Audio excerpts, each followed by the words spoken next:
তাদেরকে আমি বারে বারে এমনি উপদেশ দিই যে পুরনোদের বাদ দাও, তাদের এই পুরনো চিন্তা দিয়ে এটার মুক্তি আমাদের হবে না করি। সারা দুনিয়ার মধ্যে হলে আমাদের শপথ, আমাদের যে প্রতিজ্ঞা যে আমাদেরকে এটা করতে হবে, ঘরে ঘরে পৌঁছাতে হবে। মানুষ যেন জানে যে বাংলাদেশ স্বাধীন হওয়ার অর্থ হলো তার নিজের পরিবর্তন, ব্যক্তির পরিবর্তন, সুযোগের পরিবর্তন, তার ছেলে মেয়ের ভবিষ্যতের পরিবর্তন।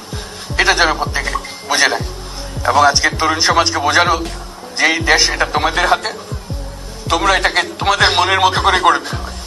তোমরা যেভাবে স্বাধীন করতে পেরেছো, তোমরা এটাকে তোমাদের মনের মতো করে গড়তেও পারবে এবং তোমাদের দেখে সারা দুনিয়া শিখবে কিভাবে একটা দেশ, একটা তরুণ সমাজ গ্রহণ করতে পারে এবং তাকে পাল্টে ফেলতে পারে।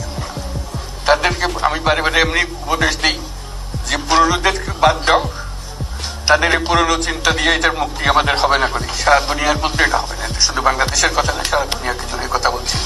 তোমাদের মধ্যে যে শক্তি আছে, যে ক্রিয়েটিভিটি আছে, সৃজনশীলতা আছে, সেই সৃজনশীলতাকেও কাজে লাগাতে হবে। এটা শুধু বই খাতাটা লেখার জিনিস না, এটাকে প্রকাশ করার জিনিস, স্থাপন করার জিনিস, সেটা মুখ করা। এটা আমরা এই আজকে আমাদের পুরো কাজটা হলো, দায়িত্বটা হলো তারা যেটা অর্জন করে নিয়ে এসছে, এখন তাদেরকে দিয়ে এটাকে করিয়ে দেওয়া, আমাদের সমস্ত কাঠামোগুলো পরিষ্কার করে দেওয়া। সরকার বলে একটা জিনিস আছে কিন্তু মানুষের কোনো আস্থা নেই। মানুষ মনে করে সরকার একটা